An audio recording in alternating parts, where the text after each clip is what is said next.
guys, we are back with round 3 of the Top Cut. We have on our left world champ Mr. Cool himself, whoop, whoop, whoop, playing GigaWoL, and on the right E3 ate my sword with Icefire Cat 6. E3 ate what? I don't know, he ate a sword apparently. Do you like his sword, his diamond sword? That's Tobuscus came out of nowhere. Anywho, there's no need to introduce Mr. Cool at this point. This man is double world champion. You cannot have a resume more eloquent than that. And I think it's very important to say he came out of day 1 with 0 defeats. Yep. And also, we're on elimination, so he's on 0 defeats today so far. Man is undefeated. We don't know his exact match scoring of the top 16, so he might have suffered a game loss here or there. But in terms of matches, man's going straight to the top. On the right, Cat 6. Cat 6 got a couple new toys from Opus 21. It was certainly a powerhouse deck in Opus 20. You could run multiple different variations, as I'm trying really hard to hold in a burp. You could go monolock, where you play exactly 50 Cat 6 cards with the big block, because every time you play one, you flip and you add it to hand. Or you could go more aggressive along the smaller lock routes. The smaller lock, relying on party synergies with Setzer and so on. And you could deal multiple points of damage through just one party attack. That's it. And this was a deck that you were very comfortable with. You obviously made your top cut to in Materia Cup here, obviously back in the summer. Right here in Cardiff. What changes are you expecting to see from the Opus 21 style of it? So Shadow is the first card that comes to mind. It was one of the new Fire Legends, and when I first looked at it, I liked it, and then I kind of went off it a bit. I was thinking, comparing it to the old Shadow, of course, being a Setzer digger, Setzer being a very key card to this deck. To be honest, I don't know, and I'm kind of excited. The Cat 6 is one of my favourite archetypes, and I can't wait to see how Ifrit has managed to pilot this all the way to top 8. Yeah, exactly. So, rolls have been done, handshakes have been given. Crystals. Okay, so this gives me the impression that he's playing the new Cyan as well. Cyan is, of course, a very good card in its own right, due to potentially being a board wipe. It's still a Cat 6 card. As I say that, he mulligans the crystal backups away.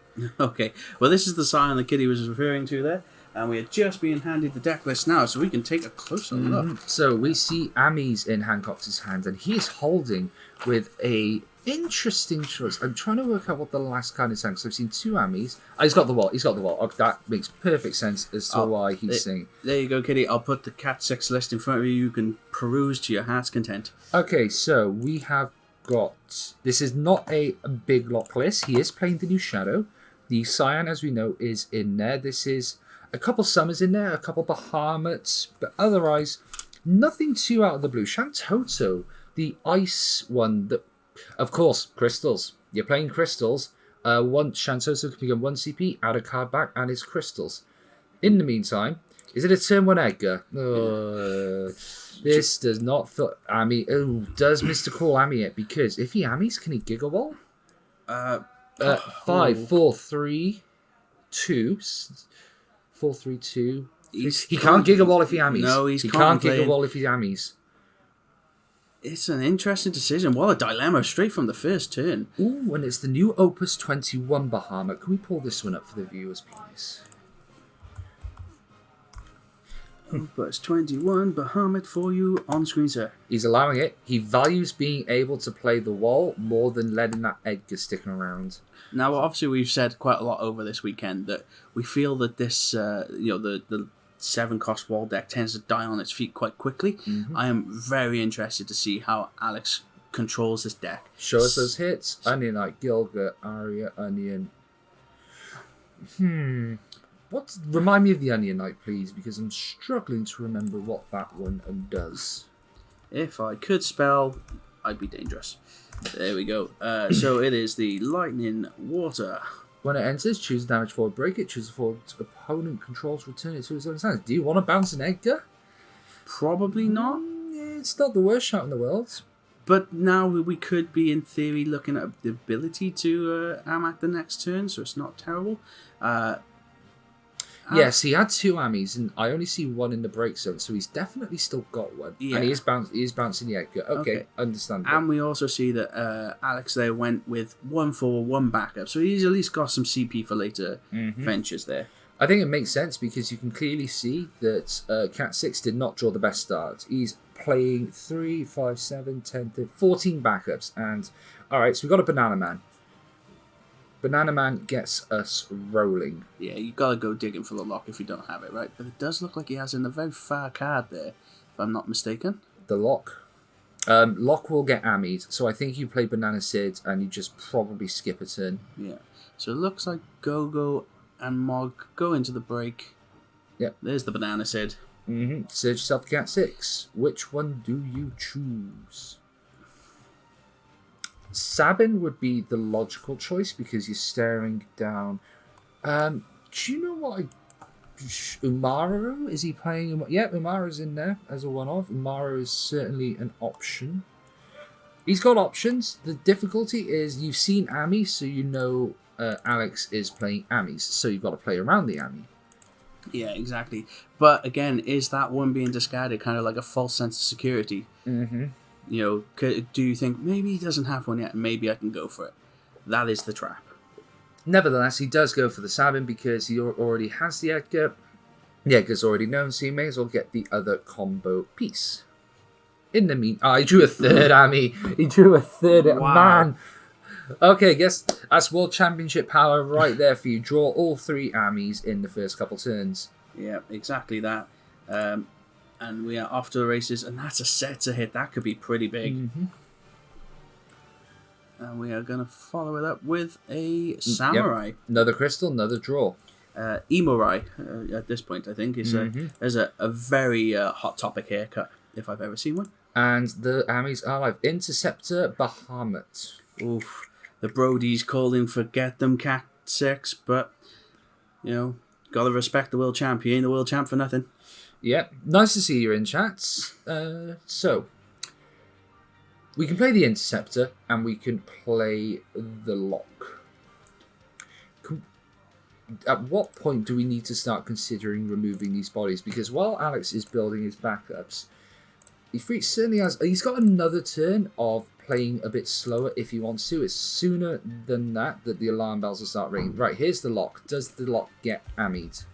And just there for Control Alt QQ in the chat there, it is a technically top 27, but played as a top 32.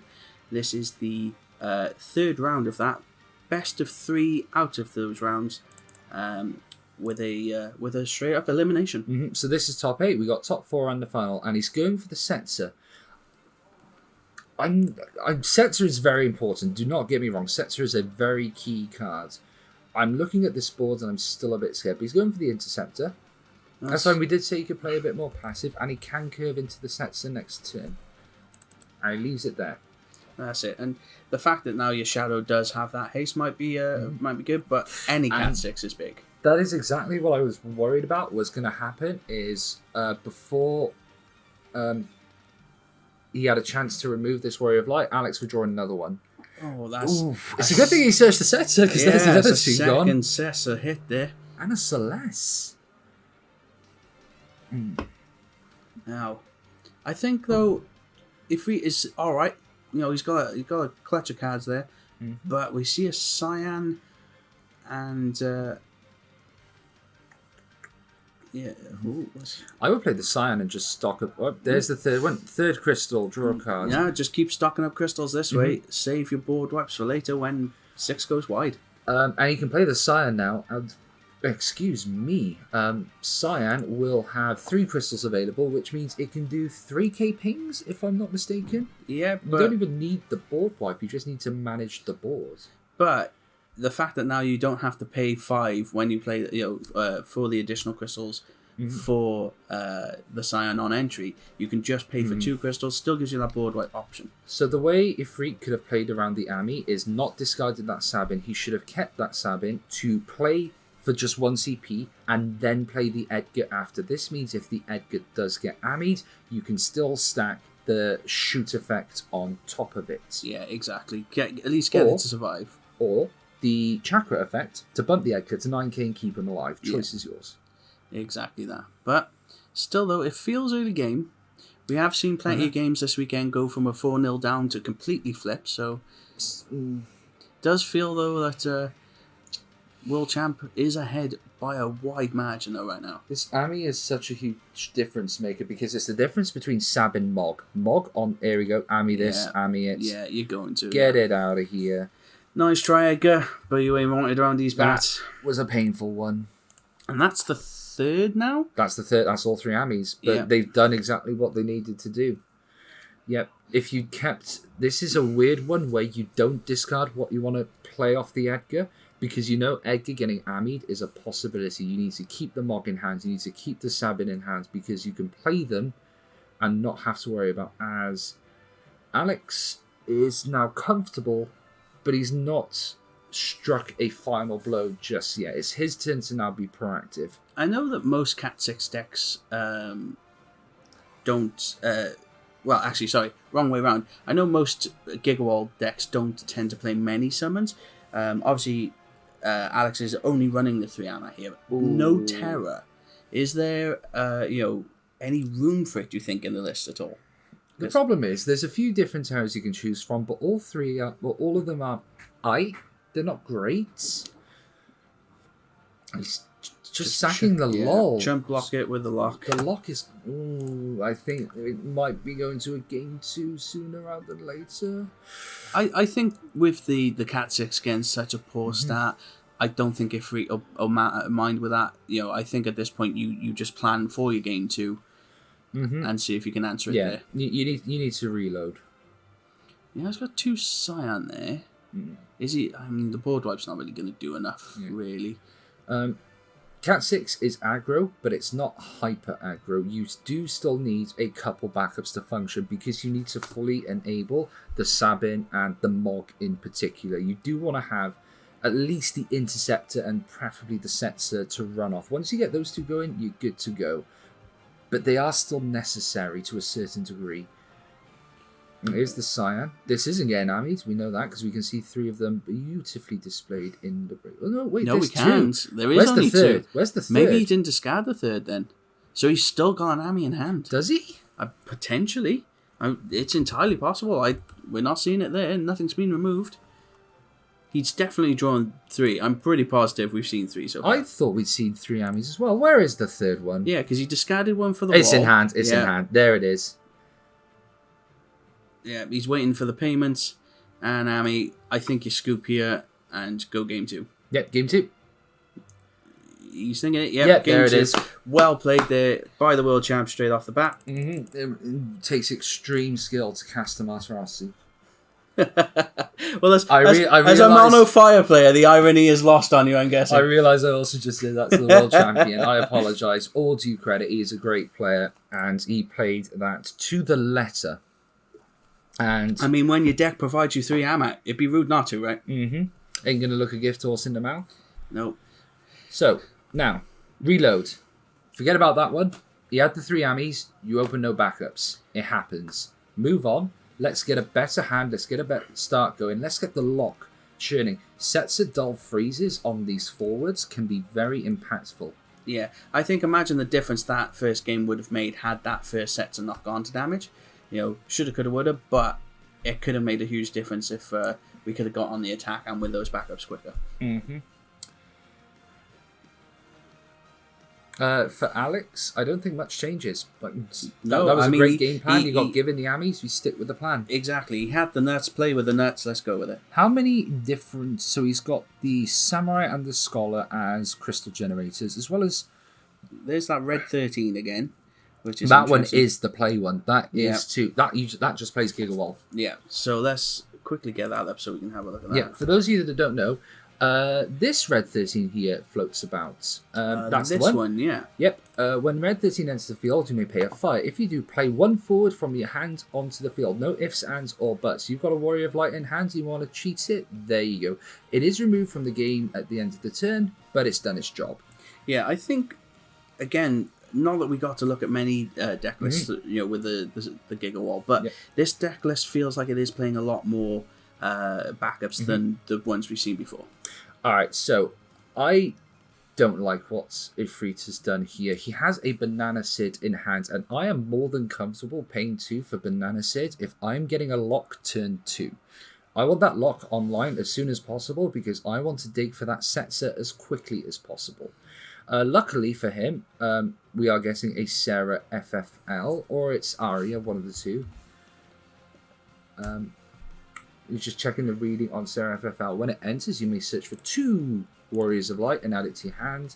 We are discarding the 3, so it is the FFL. This will be for that one, and probably a 4-coster for the S effect. Perfectly called. Now, I know you said obviously the Banana Sid first turn for a second turn lock would have been great, and it does feel slightly worse that he has 2 Banana Sid there that you probably wouldn't have minded paying 4 for, right? No, I wouldn't mind it at all. And GigaWoL is not an EX burst deck. You're not afraid to step on the gas. He has just drawn a Setzer, so he can now. This actually might work out in his favour. There's a Terror. I just clocked it at the back. There is a Terror in this deck. It's the S effect one, the discard one. Yep. So, at this point, do you go to 3 backups? Do you play the Banana Sid and the Setzer? I think you need to start digging for your pieces. It might even be worth forgoing the lock and getting the Sabin, just so you can set up Edgar Sabin as quickly as possible, because you know the S effect is there, but the S effect is only good for 1 turn. Yeah, so going deep, go with the 3 backups here. It does at least feel like you can play a bit more in the future turns. Probably just need a bit of 5 CP in that backline and you'd be looking pretty. And this isn't as hyper as the last one. This is a much more, an almost opposite. It's that feeling after you've been driving on the motorway for so long, and then you pull onto a 30 mile an hour, and you feel like you're driving at 10. Yeah, absolutely. But again, this could be kind of like a replay of round 1. Game 2 with Duff, where it was like we're going death by 1,000 cuts in the second game of the. All right, here we go. Here's the Shadow. This is what we've been wanting to see. Shadow was one of the legends that just came out in the set, and it's Warp 3, but it's not, because for every Cat 6 card you have, those counters will disappear at the end of the turn. When, of course, that happens and it hits 0, it enters the field. When it enters, discard and draw 2. This needs to be managed carefully. It can be very good, but it can potentially ruin you. As Alex flexes the black and white red 13 from the... What collection was it? The Noir collection. The 25th anniversary or something, right? It was the Noir collection. Just casually having one of those in the deck. Alex Walker would be proud. Yeah, he does have some pretty sheets in his folder, that is for sure. And we've just happened to flip a Dolphreeze on a backup and a Dolphreeze on a backup. Yeah, this is brutal. Not to mention that Zeramus means nothing is going to block. That is stacked. Yeah, that is the first time we've seen Zeramus hit off of a wall. All 3 are frozen. Oh, no, it'll only be 2, because is Gilbert on entry and attack? That is an interesting question. I'll pull it up just I'm guessing not, because the Gestallion is still up. When he attacks, okay, no, sure. Yep, and 5 different elements. There is an Ice card and Warrior of Light, so that automatically meets the criteria. Yep, exactly. This is what I was worried about. He hasn't got the Sabin. He can Cyan, but that's expensive. Yeah, exactly. We know that 6 can go wide, but it won't be wide enough and quick enough to deal with the Zeramus dulling everything every turn. Cyan's break effect is 5 or 6 crystals. Can you? I can guess Cyan again. We keep going back to Cyan. It's 5. I know this, but it's just so everyone else at home can see it. Mm-hmm. It's 5. So, am I right in saying that I can discard a card to generate 2 crystals as part of the X? Because it is pay X. You're paying X, so that would be 4 CP. Yeah, so what you do here is he's doing that for the Edgar, I'm assuming? Okay. Amat. Does he have it this time? He does. Oh, come on. That's just brutal. No Edgar for you, Afrid. That's fine. I like that. I like that. That Edgar has baited out the Amat, and now this Scion can do it. But he doesn't have the CP for this turn, so he's going to have to wait. Mm-hmm. And that is going to put him to at least 4 damage here. That's one Doll Freeze, probably the Knight, and the Knight will be definitely because it's a tap effect. There's another Edgar. That's painful. And a Demon. Yeah, that's painful. Ooh. Bit of a... There's that Bahamut as well that we saw in the first game. Right, can he afford it? He can. Yeah. He can wipe this board. He can wipe this board. No, he's already got a crystal. He's already got one crystal. Oh, sorry, yeah. No, you are right. So it costs him everything. What did it cost? Literally everything. Literally everything. Tap, discard, play the Scion, discard 2, go up to 5 crystals, use them for the board wipe. Oh, if that's another army in hand. Oh, it's going to be brutal if it is. One CP, one backup untapped. Screams Amat. But... Good thing about the Scion board wipe, it gets around the Warrior of Light SFX. You're not targeting them. Nope. Oh, there's no hesitation here, Ifrit. You know what you have to do. Yeah, he's trying it. It's the Amat. No, it's... he's doing full poker tricks, just bluffing it. Going to 5. So you don't do it now. Nope. You don't do it now. You can hold it. Mm-hmm. We've got time. No, we are. Okay, we're just damming it. All right, then. Right, can we get that 5-0, please? I'm not going to go out there. No, because it's not worth it. But just for the record, guys, there are no crystals on Ifrit's board. Yeah, as long as he doesn't try and miraculously try and use them all of a sudden, then we'll go running. Is this the comeback? He has 3 backups. If he draws a lock... Oh, there you go. There you go. They clocked it. If he draws a lock, this is suddenly a different game. Alex has a ward. A Tyvus, is that as well? Is that Tyvus? Is he playing Tyvus? No, he is playing Tyvus. It could be. I couldn't. It's Tyvus. It's Tyvus. Oh no. Oh no. Tyvus into ward kills the Scion. Is he playing Axstar? He is at 3. Alright, Tyvus, grab Axstar. Grab the... What? Needed the 5 CP, I think. Okay, yeah. Yeah, that's fair enough. In that case, just get another ward. Just get another ward. Or Mog. Okay. Or Mog. Okay. Interestingly, Mog will not stop the lock. No, and is there anything else that 6 does search-wise here that really makes a difference? Not anymore, no. It's just Banana Man these days. Yeah, I don't... Especially, let's look at the list here. Definitely nothing else here. Celeste can search a lock. One extra card. I'm not sure on that from Alex. Ooh. But good draw here, Phoenix. Phoenix is a really good draw because he can toss that Bahamut, tap 2, play the Phoenix to nuke that Tyvus out of existence. Yeah, we do love Phoenix around here. Phoenix! Shout out to Joey Wheeler. Yeah, here we go. So 9k, straight at the Tyvus's face. Yep. I would have swung there. I would have swung. You're sitting on a Phoenix. You can poke a point of damage in there, but it's not the end of the world. Just getting asked for how many? 9, 10 is what I counted. Yep, so you can transfer it twice. Mm-hmm. That was a Faris and a Gilgamesh draw there from Mr. Cool. There's another Gilga. Yep. When it attacks, it can dull and freeze the Phoenix. Wait, does he have 7? Does he have 7? The Warrior Light's in there now, right? The light one? So yeah, no, he's got it. He's got it. Zeramus is Ice Lightning. Warrior of Light is 4. The other Warrior of Light he's got 7. Yep. He's got 7. This is bang, bang, He's bang. going ham on the attacks. He's just realised he should have taken the block. He should have taken the block. Yeah, and that is it. World champion flexing his muscles here at the Winter Cup. Going into the semi-final. Absolutely clean there. Gotta respect the status of world champ. It just is. I mean, yes, poor start from Ifrit game 1, but game 2 we saw a bit more from him. Just unfortunately didn't have the answers.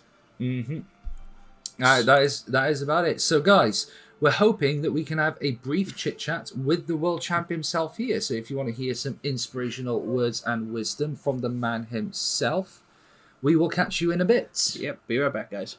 All right, guys, we got him. The world champion himself, Mr. Cool. How are you feeling after that? Well, it seemed like a walk in the park for someone like you. Yeah, I mean, it was an unfortunate game for the other Alex. He turn one Edgar in game one. I sort of saw that and I was like, doesn't really matter what I do here, it's probably a good spot. So that's like, puts you very at ease very quickly. And yeah, my warrior lights, as you guys would have seen, were very strong both games. So yeah, it was a comfortable win. That's been the case so far, but I know as we go into top 4, the rest of the guys playing out there, there's some tough matchups come out. So after World Championships and everything that's gone on, what made you decide to go with GigaWoL for this particular tournament? I was always kind of going to take it after the success. I wasn't going to take Wind again because I knew the meta at the Winter Cup would be influenced by the championship, so there would be a lot more Warrior of Light 7 decks. There would be a lot more Rockadine decks, ice-based, or just in general, because a lot of any aggro decks kind of throwing in Rockadine. I heard about Retainers playing it like yesterday even, so everyone's just cramming it wherever they can. That must have been Liam. Potentially, It was potentially.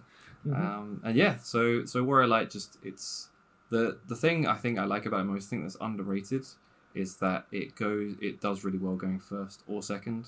A bit like how the sort of the Griever and the Mono Ice decks kind of work. They've all got a nice curve for going second with. You don't feel like you're losing out a lot by not being able to play backup straight away because your deck's not as reliant on backups. So it just feels like a no-brainer deck to play because it is just so strong. It has so much longevity, even though it seems like it's playing off one backup the entire time, because of the Gilgamesh, of course. And yeah, it's fun because you don't know what you're going to hit, and although that's about as far as the decision making goes, choosing what you get off the top 5, it's fun to just flip and play your game based on that result. You hit the nuts flips, I think, in multiple occasions. The one that's sticking around my head was when you flipped Gilgamesh Zeramis into the one game where the Cat 6 player had gone triple backup, which is not normally something we would expect. Obviously, many people know you, and many people like to read your blogs, and I imagine one of those is probably coming out in the near future. But for now, just give us a little TLDR of how your day's been, how yesterday went. Both days have been pretty good, to be honest. I mean, I'm sort of nervous as always going into any tournament. That doesn't really change whether I'm at a World Championship or a Winter Cup or any kind of event, really. You just want your deck to perform to the standards you expect. Thankfully it did. The wall flips kept being good all day. And yeah, it's just you sort of get to round 5-0, now you're locked for top cut, and you can kind of just relax more and more. So it's got more and more relaxing throughout the day. And then this morning started, and I was like, well, yeah, I mean, I'll obviously like to try. I get the round 1 bye, so obviously I'd like to try and win and make it to top 8, because that Ramza bring outs that they've got for top 8 players, it looks pretty cool. But yeah, however far I go from here, it's whatever. It's all kind of riding on the coattails of the World Championship win. So they continue to bring the deck to more success is more for me to show off the deck's capabilities further than anything else. I know you may not have had chance yet to see obviously who else has made it through, but is there any matchups that you're particularly worried about going into the sort of the later rounds now? Well, yeah, I don't know who else is in top 4 if anyone else finished that quickly, but we didn't see anything. They're still going. Steve D of the YYT has got a kind of scary build of Water Fire that plays Palamporum, and I was just speaking to my buddy Xavier who played him in top 16, and he just lost to Steve going Palamporum one game into Yuzuki on the third game. And it's like, in a way, the Palamporum players or the Water Fire players not intending to do that, but they are just adapting to the way things are right now. If you're going to play forwards, they're going to play forwards that stop your forwards doing their things. So the fact that that has that counterplay along with Amaterasu in it, and then I think Jenny's playing in top 8 as well. She's got the 4-color Warrior of Light, but it's a lot more different to what I'm used to. It's got the Tivus package. I think it also has Yuzuki in it somewhere as well. Amaterasu, I think. So it's got there's a few decks that are all playing the similar kind of counterplay that just makes my life a bit more difficult. Because as we've seen, if the Warrior of Light resolves, it usually sort of just slowly wins the game by itself. If it doesn't, then you're relying on your backup plans like your Tivus and your Gilgamesh to get there in the end. Well, thank you so much for joining us. Is there any final remarks that you'd like to make just on how 2023's been, how the tournament's been? No, it's been great. I mean, yeah, Firestorm always runs a stellar event. It's always nice to see a stream, see presence from Square Enix and Hobby Japan. Yeah, I think it's a really good round out to the year, both for myself and for everyone who's been able to attend. So thanks a lot to everyone who's made it happen. Thank you so much for joining us. Best of luck in the top 4 now, and we will be presenting that top 4 matchup to you guys as soon as we can. So stick around, and we'll see you in a bit. Sorry, just one last thing before we do go. Hopefully get a special guest on next, so we will be back. Oh, we have more? Yeah, we'll be back pretty quickly. We might be back sooner than you think then. See you in a sec.